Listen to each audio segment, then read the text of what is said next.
guys been waiting on this. I've been waiting on this. You've been waiting on this. So we finally have a honest trailer for Dragon Ball Superhero, which is garbage. The movie's not garbage, but I'm saying the name is just garbage in itself. But my boy on this trailer has finally dropped it, and we finna get into it. Let's have some good chuckles and laugh.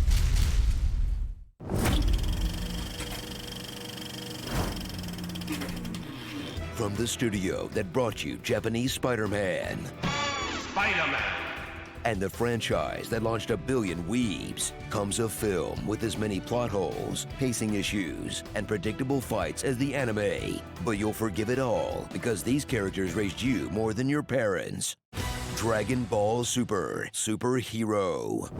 Strap in for a new kind of Dragon Ball movie that takes inspiration from Toriyama's colorful originals, Shintani's excellent work on the previous film, and some of the worst-looking games on PlayStation 2. Actually, to update the visuals for a new generation, because the only thing millennials actually killed is 2D animation. Last time on Dragon Ball, the Red Ribbon Army sought the wish-granting Dragon Balls to rule. You know what's crazy? It's because a lot of people don't like that CGI. Bro, there are people that have drawn Beast Gohan, like without the CGI, that drew Beast Gohan in 2D animation, and Beast Gohan looks way better in 2D animation than he does in 3D animation. Looks like that's actually Akira Toriyama. That's his Beast Gohan. That's what he wanted him to look like. But in the CGI, it does not look good, dude. Like him getting mad that was fire. But that CGI kind of destroyed his transformation. I can't believe they did Gohan like that. But the world. Last time on Dragon Ball Z, the Z Fighters assembled to save Earth by squeezing their butt cheeks so hard their hair changed color. Last time on Dragon Ball GT, we don't talk about that one. But last time on Dragon Ball Super, a new group of heroes got added to the mix, to the point where you can barely keep track of who's who. Wait a second. Huge main cast of extended family, old villains keep joining the crew? None of the physics make sense? Dragon Ball is Japanese Fast and Furious. They're even obsessed with butts. Well, they say Japanese people are the horniest people on this planet. We're not gonna go into detail of that, but I have a friend. He said, bro, like there's literally a store in Japan, and they're actually everywhere. For those who don't know what hentai is, there's hentai stores all over Japan. It's like you'd be surprised. Japanese males are the horny, and Japanese women are horny too. Very horny, actually.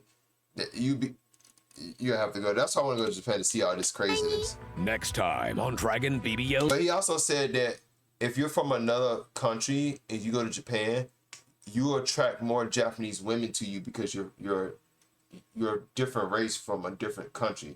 So they'll try to do everything in their power to learn everything about America, and they'll come to you with the most outrageous speech, everything, even though you're not speak Japanese. Z, that ass.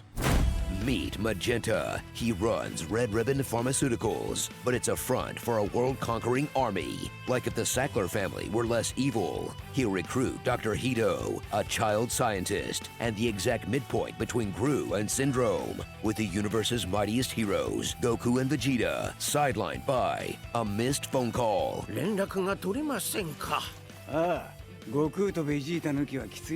It's up to Piccolo to save Earth from Hito's creations with his ultimate technique, hyper child abuse. As he trains a freaking 3-year-old in deadly combat, and once again derails Gohan's normal life to go get beat down by androids. But hey, when the only competition for best dad is these two, sometimes showing up is all it takes. Piccolo's not the stepfather, he's the father who stepped up.